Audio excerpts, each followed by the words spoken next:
you started something because you got everybody out of the woodwork. The French dominate all the records. Look, Diesel, coming.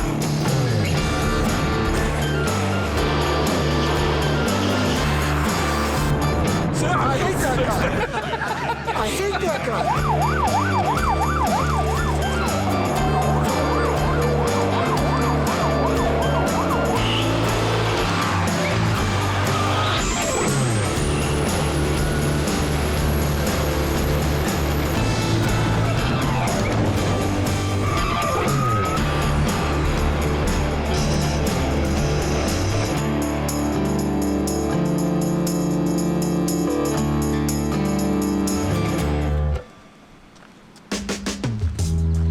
So if you've been following along, you know that we have a race car. It's extremely over-engineered, has way too many functioning parts, and is very prone to failure. So we've already built it a couple times. So we thought, you know what?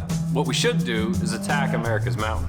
The most prestigious hill climb event in the United States. We decided to fly down to Denver, Colorado and check it out ourselves. So we got Peter, if you guys remember Peter from Drive Sport.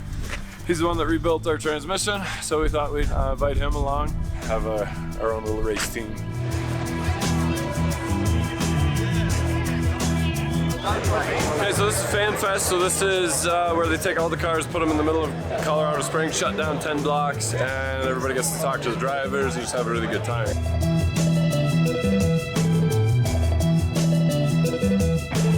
This car is built by Apical, local to the Colorado area. Okay, I just found all this out briefly. Okay. I actually built the transmission for the engine builder of this car. So Jeff Gerner, awesome guy. He's quite an engine builder for these 5-cylinder cars. It's great to see this stuff in action and the popularity. Like, so many people are taking photos of this car. It's cool that it comes full circle. It's like, yeah, I built the engine for this car, and you built the transmission for my car. Yeah. Did not expect to see a Bronco on the track. But here it is. Yeah, anything goes, I guess.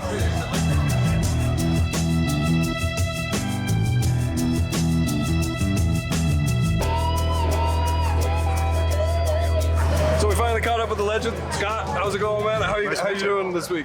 Good. Yeah, Good. but you started something because you got everybody out of the woodwork. It's interesting to see the most diesels on the track ever and the most EVs on the track ever, and they're actually pretty comparable. So, my friend Cole has a diesel-powered GT-R. Greg Blachon with the 2-liter. Yeah, he's got that little TDI. And then Banks was supposed to bring their Sidewinder truck. They didn't get it done. Yeah. But they'll be here next year. Okay. And then maybe more. Old Smokey is the genesis of like the diesel racing coming back to Pikes Peak, and then I set the diesel record in 2020 with it. Yep. And my friend Aaron Kaufman is driving it this year. I'm not sure if Smokey's going to be retired this year or not. It's 4,200 pounds, but it's got 1.7 G's of roll hold. Like it doesn't handle like it looks or weighs. Right. But it's kind of reached like the maximum performance it can do. Like 11:24.065 was set in limp mode for like a third of the race. So that's like a mid-10s truck on a good day. But I want the diesel record to be mine for a while. So you knew you couldn't do it. I built this. Yeah. This is a Superlite LMP1. Yep. Based on the Cadillac LMP1 that ran Le Mans. And basically repowered it with a 3-liter VM Motori Eco Diesel. It's built by Freedom Racing Engines. Right now we've got it about 600 horsepower. Okay. So it's like a mild tune. Yeah. Like a spicy tune, 900-ish. Okay. 6-speed sequential transmission, quick change rear end, mid-engine. How much does it weigh? This car weighs 3,000 pounds. 3,000 pounds. Still a little hefty. Yeah, like an LMP1 car, they're 3,000 pounds. Oh, okay. So this doesn't weigh any more than its gas counterpart. Okay. So that's one reason why we chose the Eco Diesel. Yeah. Because it's really light. It's got a CGI block, aluminum heads. This one's all dry sump, compound turbo. What size turbos you running? I'm running a G3770 Garrett Okay. for the high pressure. And the atmospheric is a G45 1125. So those are 54 millimeter and 67 millimeter. Nice. Very cool. Where are you standing right now?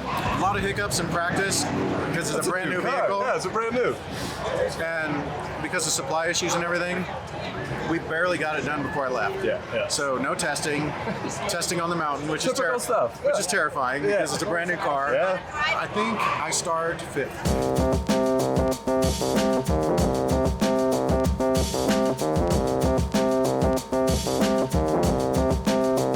Alright, so this year has the most diesels and EVs competing, more than any other previous year. Kind of rooting for the diesels, but there's no denying that EVs are coming up. The 10-minute barrier was broken in 2013, and with the cars that are here this week, they hope to blow that record out of the water. Pretty intimidating right off the start. They only run from 4 in the morning till 9 in the morning because then they open the highway to the public. So we get to see the beautiful sunrise on Pikes Peak, and you can see that's the intermediate encampment there. We're gonna walk down there. There's no more parking. Really looking forward to this.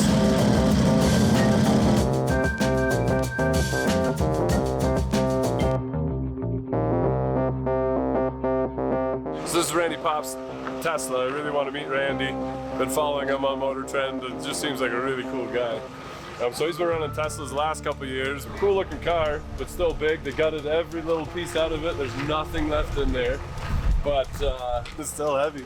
Hey, Nice to meet you. If you're living under a rock, this is Randy Pobst. So you are back in a Tesla? Back in the Tesla Model S Plaid. We ran it last year. Yep. It's 1,000 horsepower, people. Never drag race against a Tesla. You will lose. So you're confident in the car? I love the car, and our challenge is this year we made it more of a race car. Okay. Last year was pretty much a regular Tesla with a wing. This year we got race suspension, we got much bigger wing, much bigger tires. So how much does it weigh? Weighs almost 5,000 pounds. I mean, it's literally 2 to 3 times That heavy. one's 1,600 pounds. See, I hate that guy. I hate that guy. Can you imagine? We weigh 3 times as much. So when I saw Scott set the diesel record, my first thought is thinking, well, that's gonna be an easy record to beat. Put it like an OM606 into a car that weighs a third of the weight, and bam, you've got a recipe for success. Now, I wasn't the only one that was thinking that. It was really cool checking out all the different configurations and what is the winning recipe for the fastest diesel. Can it beat EV? Can it beat an ICE?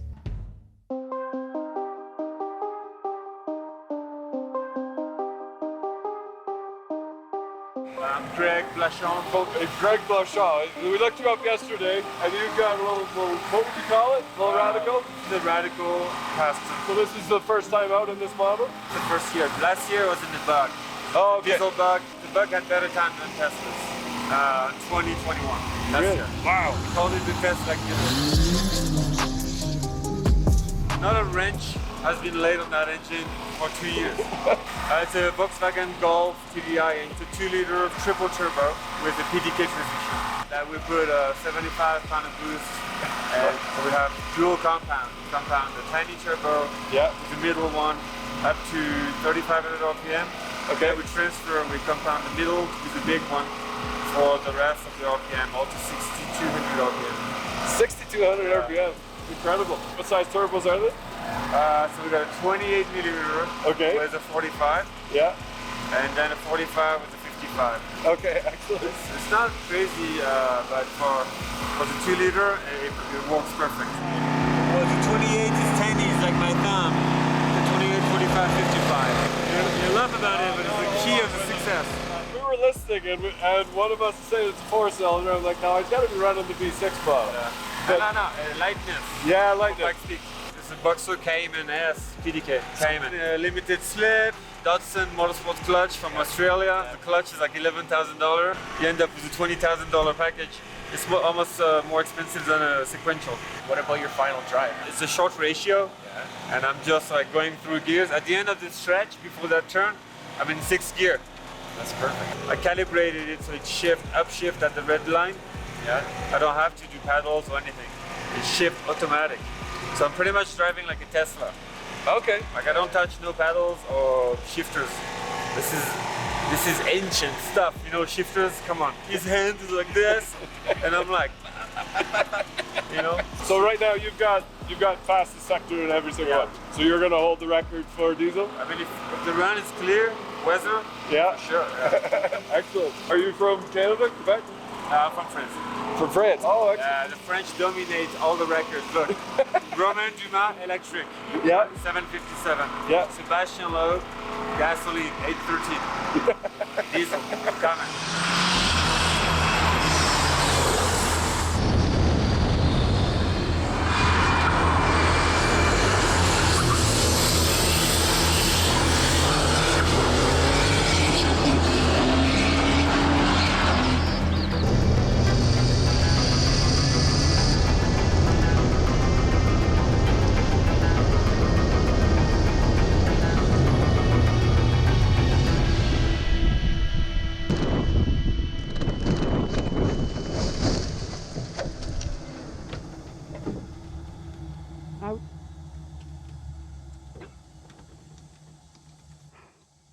Too fast.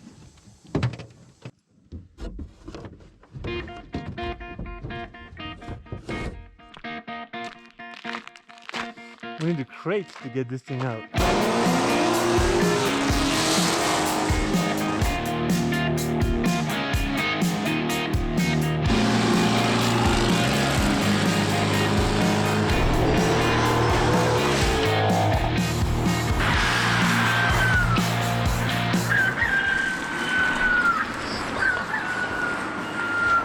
Sounds like a rooster in the backseat. They have that so you can hear the car. They made it a rule a few years ago, and they had the first e-cars. Oh. No one could hear them coming, so you had to have some kind of signal. Like Okay. I didn't hear the car when we were walking up until I heard the rooster. Right. Interesting. You hear it more after the crash. We're gonna put out a shirt, save the squirrel, drive a loud car, and drive a loud truck. Events like this are pretty cool. It shows a lot of innovation in technology and new practices. And I think if we keep refining the diesel, another 5-10 years, we'll have a pretty carbon neutral diesel running, whether it be on the emission side, which is constantly improving, or the fuel side going in. I'm very confident that we'll see diesels around for a lot longer and excited to see the diesels that'll be on the hill next year.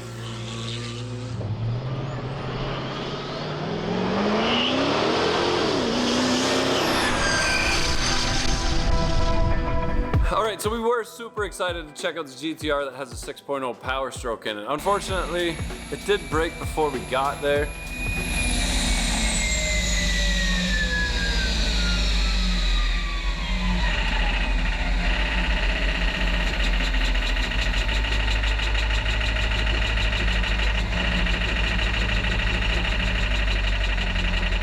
As of today, they were swapping that engine out because it did not last. So I think he drove it for the first time at Pikes Peak, or the second time. They just finished it, but it blew up, I guess. So no idea how that happened. Very out of the blue. But we did track them down, got a bunch of footage of them actually running it. It sounds incredible. And looking at the workmanship, the build is phenomenal. Just incredible fabrication. Everything done nice and neat and tidy. Unfortunately, it is a troublesome Power Stroke.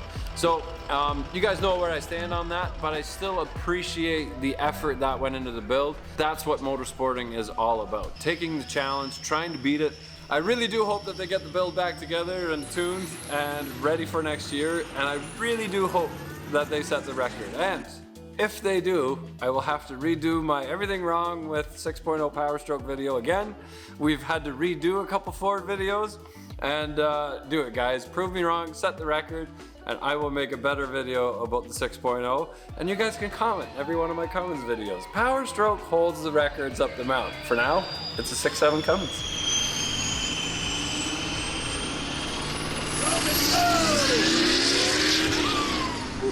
You know, diesel has like kind of a bad rap with the whole Volkswagen screwing it up for everyone. And then I'm all for everybody customizing your truck, but when these guys take the big bulldozers out and they purposely tune them to blow black smoke everywhere, like that's race car stuff. We've been advocating that from the start. You guys are going to ruin it for everybody. In 2020, we wanted to make a point that you could make 1,000 horsepower and not have any smoke. Like if you watch the YouTube videos of Smokey's record run, it's nearly smokeless. Right. That was really hard on the engine, and it make smoke now, but it's a race car and we're on a racetrack. Right. And we're not like blowing smoke into traffic, you know?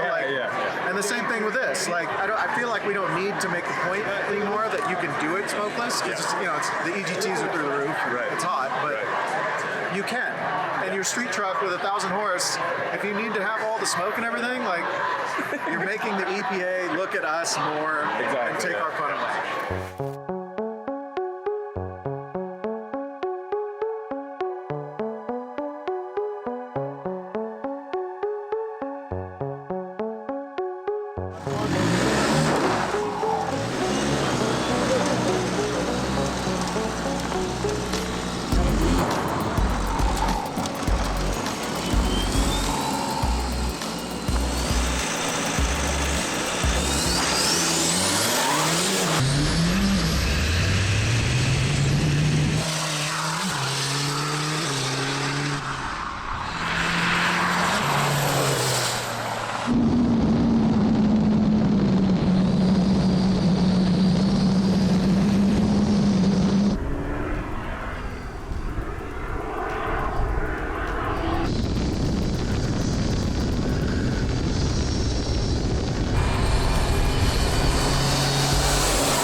This track is so tricky because all the way up to here, 2/3 of the way up, it's pretty smooth.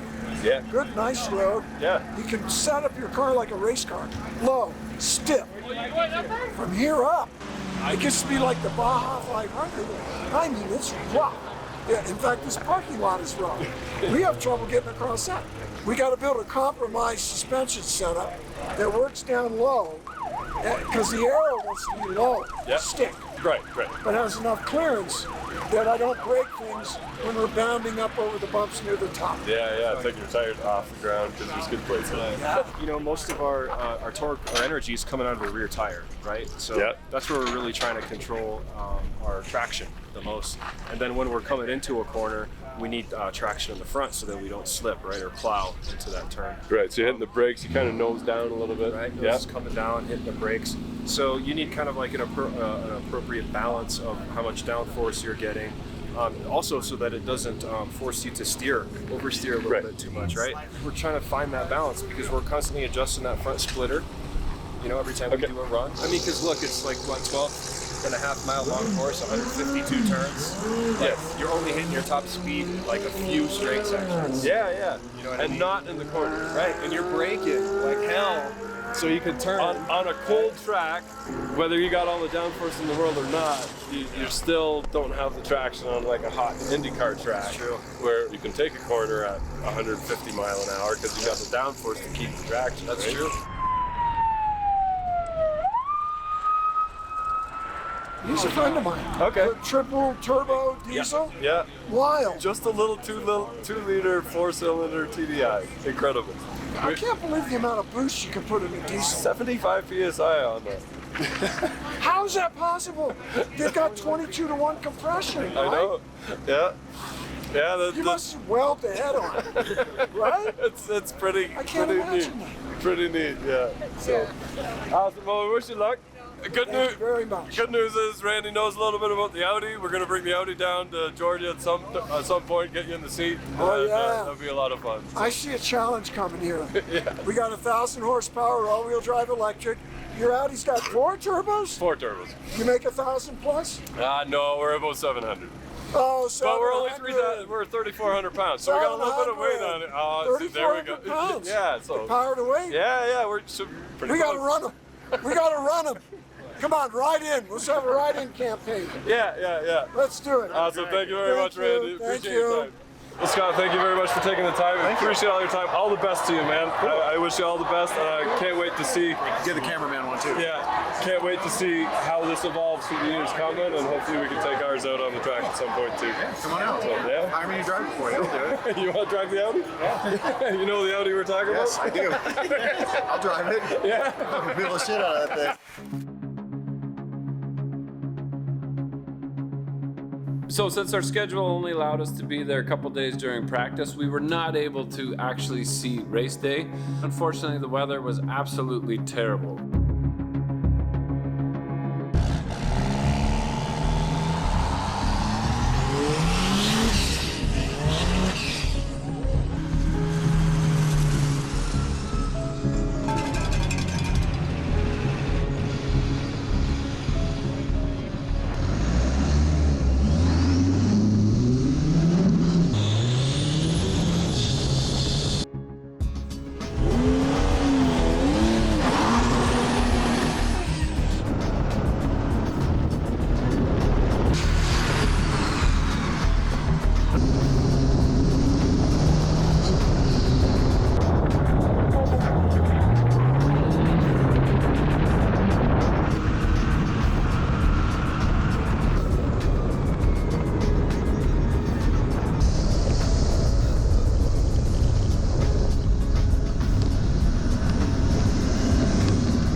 Robin Shute won it this year, but said that it was the most difficult driving conditions he's ever been faced in. No records were broken. Old Smokey still holds the record for diesel. And we're excited to see what next year will bring, and hopefully some better weather, to actually see these EVs, internal combustion engine, and diesels ripping up the hill. And who knows, pretty soon we'll have some hydrogen and nuclear powered vehicles going up. It's gonna be a pretty crazy next decade. So, Peter, thanks a lot for coming along. That is a wrap for Pikes Peak for us. Hopefully you guys enjoyed this. We're back at the shop on wrenching stuff, but we do want to have a purpose for the Audi. Pikes Peak right away. I think it is intimidating and climbing that. I was going faster up the mountain in the dark because I couldn't actually see what was on the sides. Yeah, you were. And then on the way home, we're like, So we might work our way up. If it's not next year, a year after, whatever, we'll find some other ones. There's actually Tail of Dragon. Maybe we can do that one next year instead. Mount Washington? Yeah. Anyway, thanks for watching, guys, and for giving us the opportunity to do this. We're off to Atlanta to pick up a car we bought, and then pick up the GTO, which is at the Holly studio, and drive that back. So busy days. Yeah.